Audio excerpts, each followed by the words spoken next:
Hi there, friends. It's me, your friendly neighborhood monster fighter. I've been working on a lot of the things suggested to me. You all are brilliant, really. I wish you were here with me. I'd probably be killing a lot more monsters. Never mind. Scratch that. I wouldn't wish this on anybody. Anyway, I found a handheld voice recorder. I couldn't find any at the Walmart I visited last, although that store's a mess, so who knows if I just missed them in the rubble. That meant my next best option was a store geared towards technology. There's only one Best Buy in the area, and I climbed in through an already broken window to check it out. Unfortunately, I guess it got hit pretty hard in the initial monster attacks, or shortly thereafter, because most of the equipment was ruined. TV screens were smashed, laptops were obliterated, odds and ends from various technology were everywhere, and the bodies were worse. Trust me, it was rough. I counted at least 10 bodies, and they were hardly even recognizable as humans anymore. Some seemed to be Caleb victims, a few were the distinctive empty sacks of skin that ashes leave behind, 2 are the remains of a Brent attack. They'd been there a while, I think, based on the horrific smell. Imagine school lunch that's been left out in the sun for a month. I almost puked about 6 times. But it still had me on edge, because any of those monsters could have hung around. Luckily, Mr. Bailey kept watch as I scrounged through shards of broken glass. I was beginning to think there was nothing intact in that goddamn murder store. But finally, after cutting my fingers way more than I enjoyed, I found it. A single voice recorder. One of those portable ones that looks like the love child of a remote and an MP3 player. Victory. So I did pull another all-nighter after that, because I sat there and pressed down the button and recorded myself saying Blueberry for 18 hours. Don't recommend it. I did not have a fun time. Yes, I generally only need about 12 hours, but it's getting darker earlier now. Winter will be darker for longer, and it's better to be safe than sorry. Half-assing my recordings and suddenly having it cut off before dawn would result in a poor, unsuspecting me immediately getting acidified. I don't know about you, but I'm not on board with that. I've updated rule number 9 accordingly, by the way. Rule number 9. If you see a figure made of shadow, or if it gets dark unnaturally fast, start saying Blueberry and don't stop saying it. Alternatively, if you have a recording of Blueberry, play that. Seriously, you can't use the word Blueberry too much. Next up will be a hardware store, as long as I can find one that's not overrun. Here's the thing. I know a hardware store would be super helpful. All of you only reinforce that. But it's kind of a problem, because all the stores nearby are popular monster hangouts. I don't know if it's because they're smart enough to know that any surviving humans could really use a lot of the stuff stocked there, or if they just like the high ceilings and wide spaces of the warehouse-like stores. It wouldn't surprise me if they're doing this on purpose to make our lives harder and prevent poor saps like me from getting my hands on those supplies. They seem pretty smart, or at least many of them do, which is unfortunate for me. All this to say that I haven't been to a hardware store in months, even though I know it could help with a bunch of things. Because I'm scared, and because it seems like a surefire way to get myself killed, and because I generally get myself stuck in stupid situations enough already without purposely walking into that disaster waiting to happen. But your suggestions have made me think that maybe it's time to come up with a plan and figure out a way to sneak in. Either that, or keep venturing further and further from my usual zones of the city until I find a hardware store that isn't quite so infested. I've been thinking about it. Promise. Once I decide on a plan and successfully, I hope, break into one of those stores, you'll be the first to know. Assuming I don't die before that. In the meantime, I was going to tell you about rule number 4 today. First though, it occurred to me while writing this intro that I never really told you much about me. I have no idea what any of you imagine when you picture me. You know more about Mr. Bailey and even the fucking Calebs than you do about me. I liked that at first. But as I interact with you, even if it's via the shittiest internet in the world rather than face to face, I feel like it'd be nice if someone out there knew who I was and could call me by my name. Maybe it'd make me feel less lonely. Guy can hope. So here it is, or at least the basics. We're not to personal, touchy-feely level yet. I'm not discussing rule number 1 or my family, for example. Don't even try. But I'm ready to share some general first encounter level stuff. My name is Eli. I graduated high school in 2019 and then took a gap year. I was supposed to start college this fall, but due to the clusterfuck that is my life, and well, 2020 as a whole it seems, I obviously did not do that. Instead I'm here in the city I fully intended to get away from, and I may well be here for the rest of my life. Fantastic. My family was great. I'll leave it at that for now. Just know that they didn't deserve to die like they did, and that I really miss them. I don't really know what else to tell you. My birthday was recently. I turned 20, and it was a super exciting party. By that I mean I sat at home, de-thawed a frozen pie I'd found at a supermarket and ate half of it, and watched a movie with this bee in my lap. The Princess Bride, if you're wondering. Inconceivable. Ha, fucking great. Then I spent the next few hours in the bathroom, periodically throwing up, Because even though a frozen pie supposedly has a shelf life of 6 to 8 months, this one apparently did not. I mean, it's been 9 months, but I figured it was close enough that I'd still be safe to eat it. I apparently was wrong, and boy, did I pay the price. But I guess that was a pretty fitting way to kick off my 20s, all things considered. Well, that was fun. Enough about me. Let's move on, shall we? Now calling to the mic, rule number 4. Rule number 4. Don't attract attention. No loud noises or flashy lights unless unavoidable. But in case you do attract attention, have explosives on hand. See, this is a good general rule because attracting attention from any monster is dangerous, obviously. However, a lot of them aren't actually drawn to you by noises or lights or anything. Caleb's, I think, hunt by smell. Ashes hang around places you'd find food and try to trick you that way. I'm pretty sure Dylan's mostly wander around after dark in the hopes of crossing paths with some unlucky soul. And sure, if you're near one and make yourself easy to find, they'll target you more easily. But that's not the same as a monster that actively hunts based on sound and sight. If you guessed where I'm going with this, congratulations. A head bump from Mr. Bailey to you. That's right, the monster that does hunt like that exists, and it's called a Brent. Well, by me anyway, your official source of monster names. I've mentioned them before. They kind of resemble big, ugly werewolves. By that I mean they're tall, covered in dark hair fur, and have ears and pointy snouts like a wolf. But they're not quite the same, because they also have claws that are about 10 inches long, they're basically knives, and have the tail of a scorpion, which, yes, another good guess, the tail sting is venomous. In short, ugly motherfuckers. I know I describe all the monsters that way, but I mean it when it comes to Brents. Luckily, they're also toward the dumber end of the spectrum. They'll flock towards loud noises. And no, I don't mean something like talking normally or watching TV, this isn't a quiet place. I mean like driving a truck into the dome or destroying half a store when you fight a Caleb. Both of which I have done, so I speak from experience.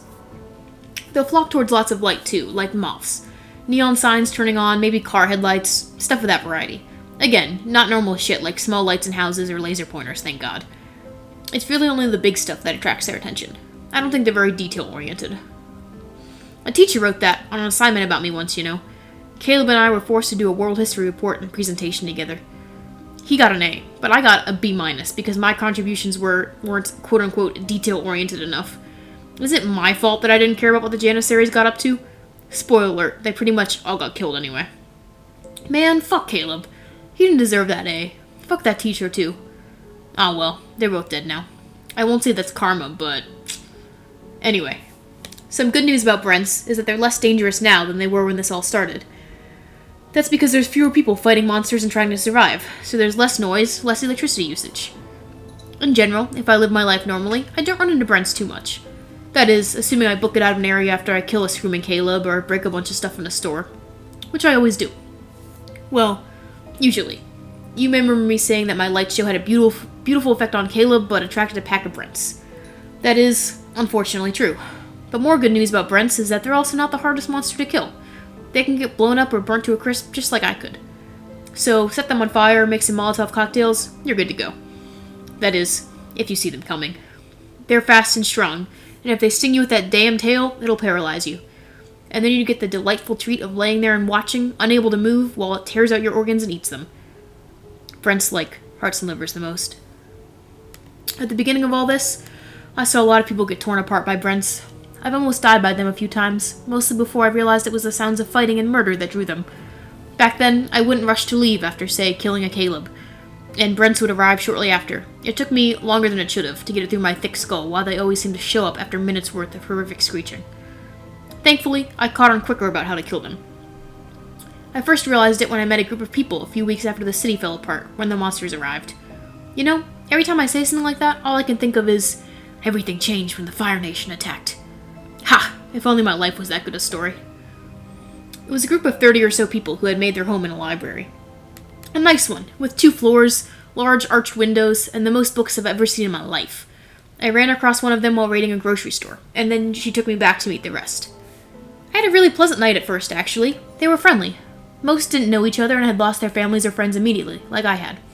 It was comforting to talk to people who'd gone through basically the same thing, even if they were all drinking pretty heavily and getting more and more wasted. I would have loved a drink, trust me, but I haven't survived this long by letting my guard down.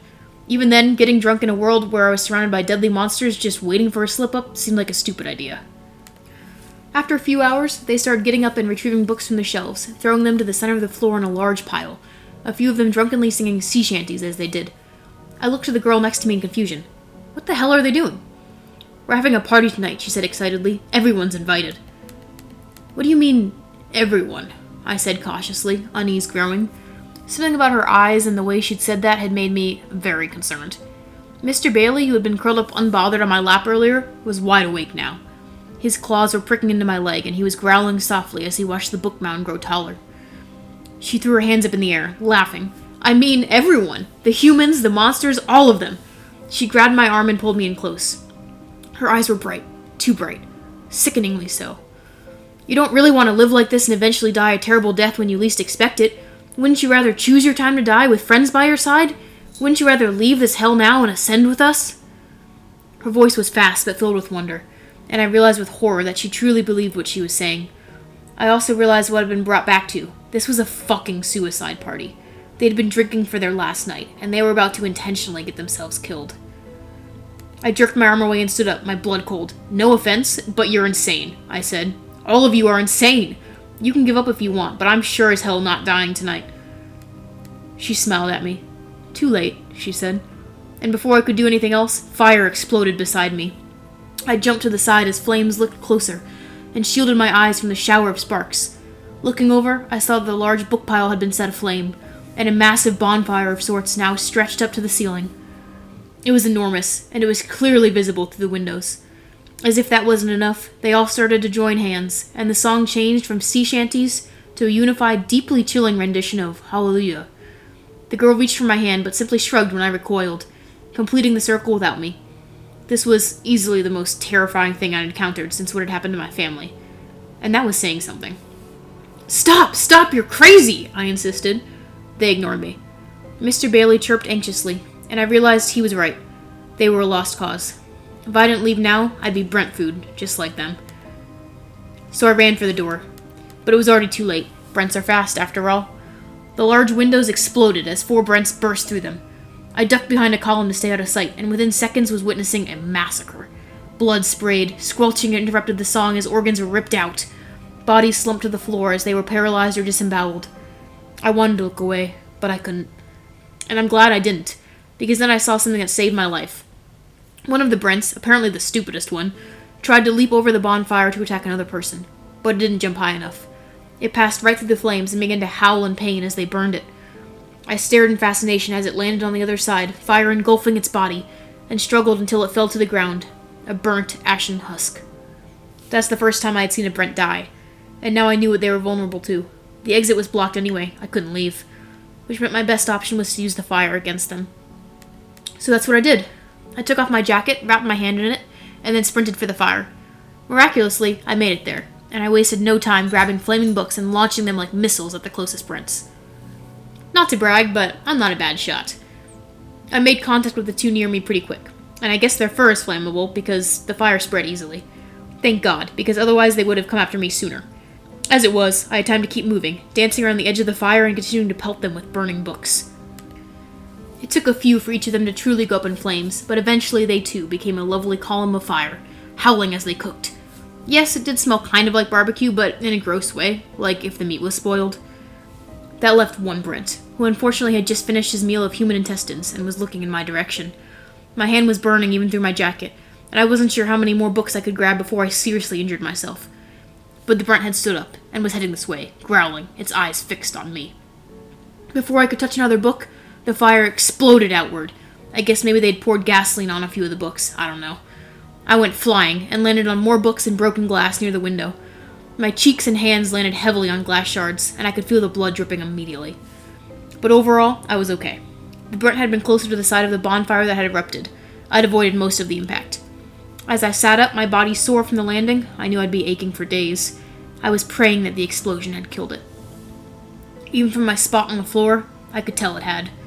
In addition to the human remains spread everywhere, there were pieces of what can only be described as hairy meat, near where the Brent had been. A disembodied scorpion tail lay not far away. I breathed a sigh of relief and staggered out of there. For a moment I didn't see Mr. Bailey, and panicked, thinking he might have been killed. But I'd taken no more than a few steps before he trotted up, twined around my ankles, and purred, happily following me over the wet, bloody floor and out into the night. I taught myself how to make Molotov cocktails after that, so that I have an easy way to attack from a distance if I accidentally attract Brents. I had a bunch of explosions rigged when I tried that light show, because I knew it'd probably draw a crowd. And it did. And rule number 4 saved me from a deadly encounter with the Brents. That experience in the library still haunts me, if you're wondering. Their horrible group suicide and their determination to take me with them. Rule number 4 protects against Brents, and my rules as a whole help me survive monsters. But what do you do when the humans are the danger?